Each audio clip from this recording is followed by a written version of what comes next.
क्या मोदी सरकार के नोटबंदी के बाद अब मोदी का आयोग वोट बंदी कराने पर लगा है? ये सवाल इसलिए क्योंकि आपको बता दें कि एक तरफ बिहार चुनाव से ठीक पहले चुनाव आयोग एक्टिव होता नजर आ रहा है और दूसरी ही तरफ अब विपक्ष चुनाव आयोग के खिलाफ मोर्चा संभालते हुए आयोग के ऑफिस पहुंचा हुआ है, जिसे लेकर हाई वोल्टेज ड्रामे की खबर सामने आई है।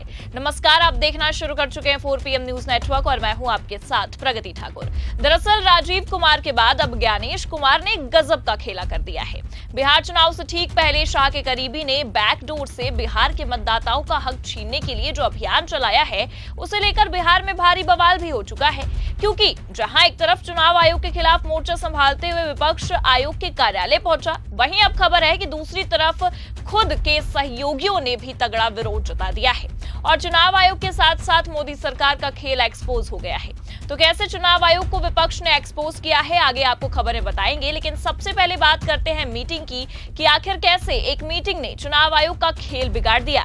दरअसल आपको बता दें कि खबर निकलकर सामने आई कि चुनाव आयोग ने खुद लगभग 3 घंटे तक विपक्षी नेताओं से बातचीत की है, लेकिन ये बातचीत हाई वोल्टेज ड्रामे में तब्दील हो गई है, क्योंकि इस दौरान चुनाव आयोग ने कुछ ऐसा किया जिसने बवाल मचा कर रख दिया। खबर देखिए आप, इसमें लिखा है, चुनाव आयोग ने आज मतदाता सूची की विशेष गहन समीक्षा SIR पर राजनीतिक दलों से बातचीत की। इस दौरान विभिन्न दलों ने SIR प्रक्रिया पर चिंताएं जताई। मतदाता सूची समीक्षा पर राजनीतिक दलों से मुलाकात पर चुनाव आयोग का बयान सामने आया। चुनाव आयोग ने कहा कि राजनीतिक दलों के प्रतिनिधियों ने SIR से संबंधित चिंताएं जताई हैं। कहा है कि मतदाता सूची SIR की प्रक्रिया अनुच्छेद 326 जनप्रतिनिधित्व अधिनियम 1950 के तहत आती है। हालांकि आपकी जानकारी के लिए बता दें कि जहां एक तरफ खबर ये निकलकर सामने आ रही है कि मीटिंग में बातचीत हुई है, वहीं दूसरी तरफ एक और मुद्दे ने विपक्ष को भड़का कर रख दिया है। दरअसल आपको बता दें कि चुनाव आयोग ने विपक्ष के सामने मुलाकात करने के लिए भी कुछ शर्तें रख दी थी, जिसे लेकर ही बवाल काफी ज्यादा बढ़ा।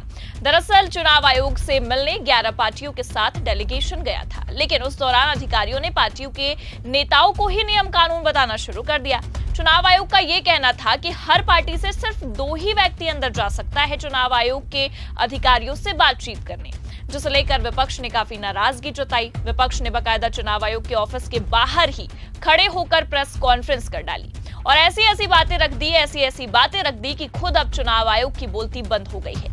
दरअसल आपकी जानकारी के लिए आपको बता दें कि चुनाव आयोग ने बिहार में विशेष गहन पुनर्निरीक्षण SIR अभियान को पारदर्शी और निष्पक्ष बताया है।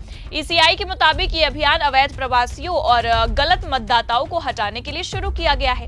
आयोग का यह भी कहना है कि 2003 के बाद नाम दर्ज कराने वाले मतदाताओं को जन्म प्रमाण पत्र जैसे दस्तावेज जमा करने होंगे, जिसे लेकर ही अब रार छिड़ गई है।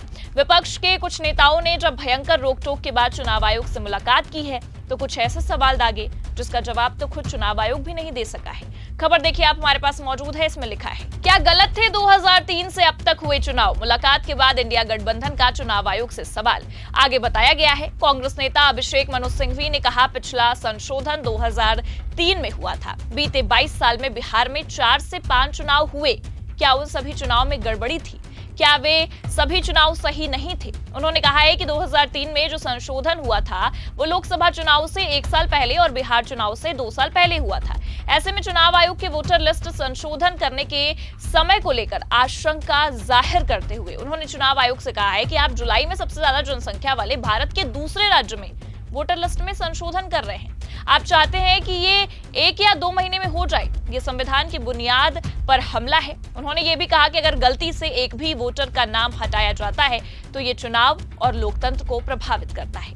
हालांकि आपकी जानकारी के लिए आपको बता दें कि चुनाव आयोग के इस नए अभियान को लेकर बहुत पहले से ही टकरार देखने को मिल रही है। लगातार विपक्ष हावी भी नजर आ रहा है। डेलीगेशन की होने वाली मीटिंग से पहले ही तेजस्वी यादव ने भी सवाल उठाए थे और साफ कहा था कि जिस बात को लेकर चुनाव आयोग बिहार की जनता के वोटों के साथ खेल करने की कोशिश कर रहा है, ये साफ समझ में आ रहा है कि चुनाव आयोग भाजपा का आयोग बन चुका है। ये लोग बिहार में हार रहे हैं, यानी कि नीतीश कुमार और बीजेपी का जो गठबंधन है, एनडीए गठबंधन अब बिहार में हार रहा है। बस इसलिए चुनाव आयोग पीछे से इनकी मदद कर रहा है कि कैसे भी करके बिहार में फिर से एनडीए की सरकार बन जाए। और अब आप देख सकते हैं हूबहू वैसा होता दिखाई भी दे रहा है। चुनाव आयोग की हर चाल ये दिखा रही है कि बिहार चुनाव से पहले चुनाव आयोग एक बड़े खेल की तैयारी में है। हालांकि आपको बता दें कि ये खेल बार बार खुद बीजेपी पर ही भारी पड़ रहा है, क्योंकि तेजस्वी यादव, अभिषेक मनु सिंघवी के बाद आरजेडी सांसद मनोज झा ने भी चुनाव आयोग पर बड़ा हमला बोला है।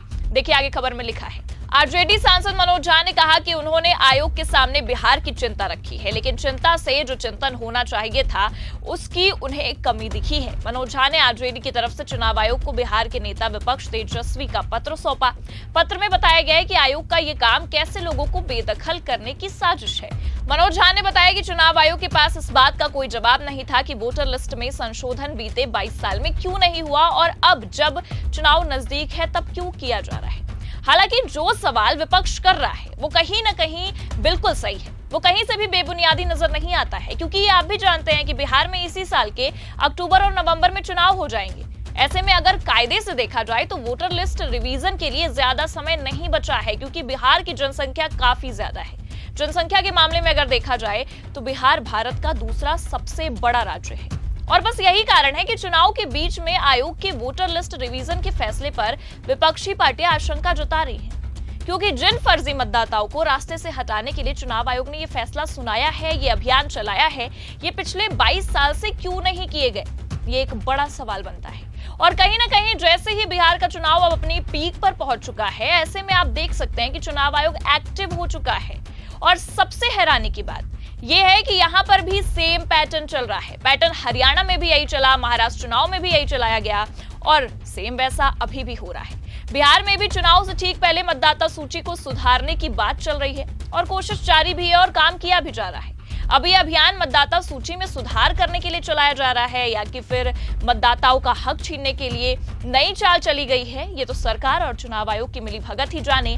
लेकिन हैरानी की बात तो यह है कि इस खेल से केवल विपक्ष ही नहीं बल्कि खुद सत्ता पक्ष के सहयोगी दल भी काफी नाराज नजर आ रहे हैं, जो अपने आप में कोई छोटी बात नहीं है। खबर देखिए आप, जनसत्ता की इसमें साफ लिखा है, बिहार में वोटर लिस्ट के वेरिफिकेशन पर घमासान, ना सिर्फ विपक्ष बल्कि बीजेपी के सहयोगी दल भी परेशान।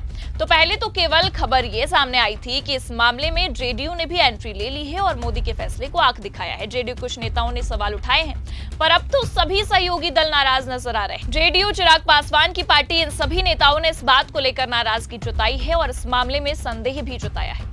अब ऐसे में ये साफ समझ में आ रहा है कि चुनाव आयोग सिर्फ विपक्ष के ही निशाने पर नहीं है बल्कि सत्ता पक्ष के सहयोगी दलों के भी निशाने पर आ चुका है। ऐसे में आपको क्या लगता है, बिहार का चुनाव किस मोड़ पर जाकर रुकने वाला है? क्या महाराष्ट्र और हरियाणा की तरह वहां पर भी धांधली का खेल चालू रहेगा या कि फिर इस बार विपक्ष इसे रोक डालेगा? अपनी राय कमेंट करके जरूर बताइए। ये खबर आपको कैसी लगी, लाइक और शेयर जरूर करें। चैनल पर अगर नए हैं तो सब्सक्राइब और ज्वाइन करना ना भूलें। देखते रहिए 4PM न्यूज नेटवर्क। नमस्कार।